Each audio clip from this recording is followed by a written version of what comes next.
Hi guys, welcome back to a new video. Today we have the whole fall ambiance going on. I have my pumpkin spice latte. We have our fall nails going on. I'm ready for fall. I have a sweater. It's 91 degrees outside, but I'm still wearing it for the video. I'm going to be sharing some fall book recommendations, books that I would recommend reading in the fall, and books that I want to read in the fall. So let's just get started. I'm gonna go ahead and start with the books that I would recommend just because I don't have a lot of books to recommend. The bigger stack is books that I want to read this fall. Very ambitious. I'm gonna start with the romance books that I've read and I would recommend. The first book is The 7-Year Slip by Ashley Poston. I think it's Ashley Poston. This is a magic realism romance, and basically what that is, it's not your typical magic where it's like wands and curses and all that. It's just kind of, imagine movies like 13 Going on 30 where it's a real life but she travels to the future, so it's kind of like that, where it's not that type of magic but it's more of a magical realism. I don't know how to explain it, but basically in this book our main character Clementine, she moves into her late aunt's apartment, and that apartment is kind of magical. This apartment keeps taking her back to the past 7 years, and that's where she meets a guy, and you get this whole romance. You're kind of trying to figure out how are they gonna have a happily ever after when he's 7 years in the past, she's 7 years in the future. It's just really good. It's such a cozy romance that I would definitely recommend reading it in the fall time. Then we have Wildfire by Hannah Grace. This book takes place in a summer camp. I know it's summer camp, but to me it feels more of like a fall book because they're in the woods, they're in the cabins, they're drinking hot chocolate, they have the bonfire going on. It's giving more fall than summer personally. I picked this one mostly for the setting, and just if you want to feel like you're in a cabin in the woods having some fun with all the other kids and teenagers and young adults, this one is it. Okay, these next two books don't necessarily take place in the fall. They don't have a fall setting, but to me these are such comfort and cozy romances. First we have a classic, Love in Other Words by Christina Lauren. It's just such a cozy, comforting read about two friends who meet when they're very young. If at this point you haven't read this book, I beg you to please pick it up. It's so good. I forgot about these. Look at this character art. I mean, come on. Isn't that giving fall? Look at her fall outfit. Isn't, like, how cute? Please go read this. Then we have Before We Were Strangers, another second chance romance. This one is dual point of view. This book is about Matt and Grace. They meet in college, and you kind of get to see the relationship develop, and you see how they become such good friends and spend all this time together. So they go their own way. They're not seeing each other. They're not speaking to each other. And the book starts with him on the train. He actually sees her from the window, and I think they make eye contact. She sees him, he sees her, and now he's wondering like what could have happened. And so we kind of see them try to reconnect, and their whole story is just, it's really beautiful to see them reconnect after a long time of not seeing each other, and you knew how beautiful the relationship was when they were young. Pick it up if you haven't read it yet. Now we have Bride by Ali Hazelwood. I mean, if you can't tell, I love this book. This is a paranormal romance. She's a vampire and he's a werewolf. If that is not giving fall, I don't know what is. I love this book so much. She is the daughter of like I guess he's in charge of all the vampires in their city, and he's the alpha werewolf. In their city, the werewolves and the vampires they're not very friendly. And so her dad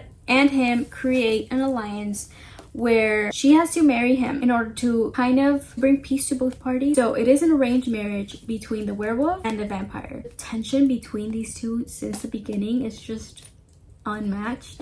The banter, I really enjoyed this one. There is something that I've never seen in a book. If you've read it, you probably know what I'm talking about, but that's because I've never read any like Omega verse or anything like that. That was very interesting, but other than that, it was a 5-star for me. I love this book so much. I have like 2 other copies because I love it so much. This is the steamy lit cover, and then I have the Afterlight cover.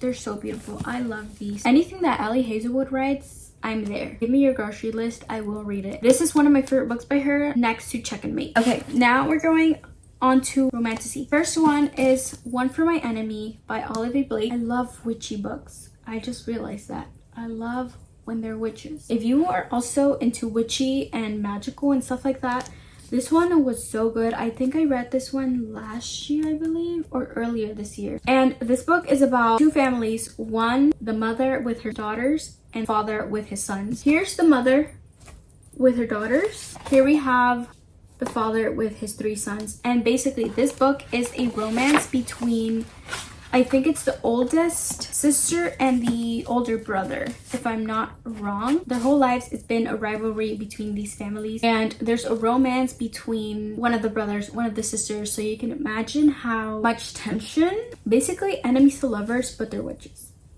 Lastly, on the books that I have read that I'm recommending, is One Dark Window. This is another fantasy romantasy. This one I recently read. I do have a reading vlog for this book. I'm not going to talk a lot about it. Magical element, powers, there's a curse. The love interest for this book is actually, he captures people that call them like the fevered, or people that caught the fever, and you don't want that, so he captures those people and she has the fever. The plot is so interesting because you are kind of going through the story of finding these cards, and just, I don't want to say much.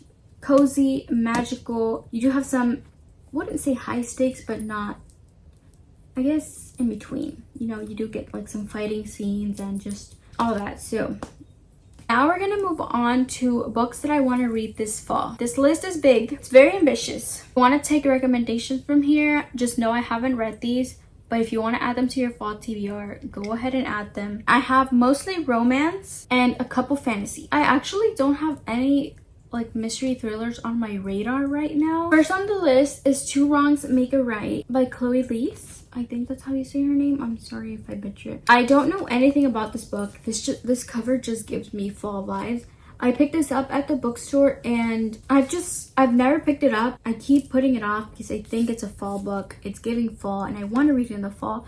Now it's time to read it. I think their friends are telling them that they would be a good match, but they don't believe that, and their friends just keep insisting and insisting, and they're just like, you know what, let's just pretend to date and we'll say it didn't work out and we'll break up.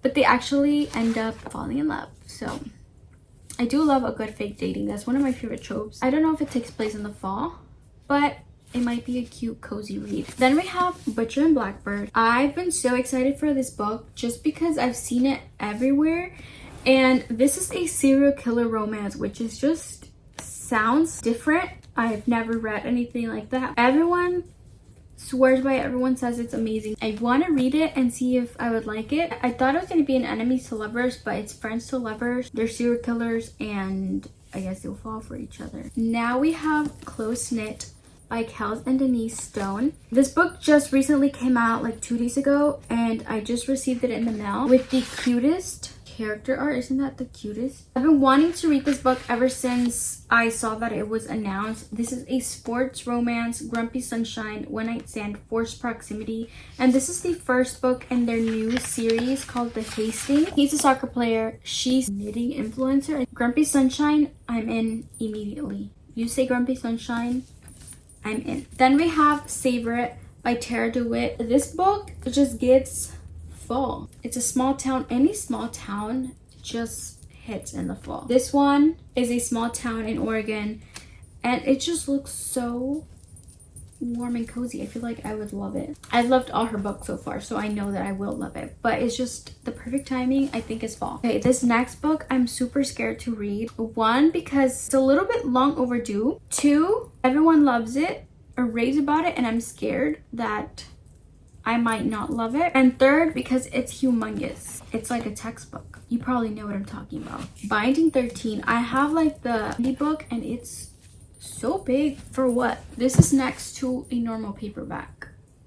It's a literal textbook. The font on this is so tiny. Why is it so tiny? Anyway, I'm scared to read. Everyone says this is such a comfort book for them, such a comfort relationship and a group of friends. People say the last time they felt this way about a book when they read it is when they read the Addicted series. And if you know, I love the Addicted series, so I'm not done with it. I have 2 more books, but I just can't bring myself to finish yet, because if I do, then it's over, and it can't be over yet. It can't be over yet. Do I just start another series that would make me feel the same way? Maybe. I know I said I was scared, but I'm actually super excited to read this. I know it's going to hurt me. I'm terrified. These next 2 books I'm super excited for because I've seen them everywhere, especially for the fall, and they're the most perfect fall covers. The Pumpkin Spice Cafe and the Cinnamon Bun Store. These are just fall. I really don't know anything about them. Everyone was raving about them. They were sold out everywhere, so I felt like I needed them. And so I ordered these. They weren't on Amazon, but I found them at Half Price Books. I'm excited to read these because, I mean, just, you cannot read this during the season. You can't. So these are a must for me this season. Wild Eyes by Elsie Silver. I read Wild Love, and it was a 5-star read for me. This one just recently came out. And like I said, any small town romance automatically gives fall to me. They're just such cozy reads, and I know this one's not going to disappoint. None of her books have disappointed for me. All of them are so good. The characters, the plot, the setting, everything is just too good. I have another book on my Kindle. This one is Cash by Jessica Peterson, and it's just a cowboy romance. Again, I'm guessing it's a small town. If it's a cowboy, it's probably a small town. So I don't know anything about this. I just know everyone was raving about it. Anytime someone raves about a book, I'm going to pick it up. And I've really been in the mood for a good cowboy romance ever since I read the Chestnut Spring series. I miss them, and so I want something that will make me feel like I'm back with them, even though nothing's gonna compare probably. I have that. I also have another cowboy romance, Homebound by Meredith Trapp. Again, know nothing about it. I know it's a cowboy romance, so I'm going to read it. That's it for all the romances. Now I have a couple of fantasy books that I know I want to get to this fall season. First is Dance of Thieves. I've had this book for over a year probably. I've just never picked it up, and I think the perfect timing for a fantasy is always the fall, winter time. I don't want the year to end before I read this. I just have to do it. Another very overdue book, Six of Crows. I think it's time. I way past time. Like, I just need to do it because I need to see what the hype is about, and I feel like I would love these characters. Another one that I have to read this year. I just can't go into 2025 without reading this book. Next, we have A Dawn of Onyx by Kate Golden. I've seen a couple of people read this. Captured by the King of Darkness, she was forced to find the light within. I'm not gonna read what this is about. I like to go blind into fantasies, mysteries. Actually, I like to go blind into any book. The less I know, the better. That's just how I prefer. I really only like to know tropes just so I can know what to expect. Or like romances like Grumpy Sunshine, fake dating, arranged marriage. I'm gonna go into this blind. I feel like it would be a quick fantasy read. I'm excited for this one. I have one more book. Actually, I have 2 more books. I have Assistant to the Villain by, I can't see the name, I think it's Hannah Nicole. This one says it's Once Upon a Time meets The Office. I love both of those shows, and that combination, I can't even imagine what it would be like, but I want to read it. It's giving October. I want to read this in October. And then I have The Veiled Kingdom by Holly Renee. This has been on my Kindle for a couple months now, and I always want to start it, and I'm just like, not right now. I keep pushing it back, but this is a book that I want to read this fall. Yeah, I think that is all the books that I wanted to share. I shared some book recommendations that I think you guys would enjoy, and then I shared my very, very ambitious TBR. I kind of want to pick it up, and maybe not. This is my physical fall TBR. I can't even pick it up. It's huge. I obviously can't do this. I have no upper arm strength. Here it is. Here's the fall TBR. Let me know which ones you've read or which ones you plan on reading because I want to know. That's it for this video. Hope you guys enjoyed it. Hope you got some good book recommendations, and I'll see you guys next time. Bye.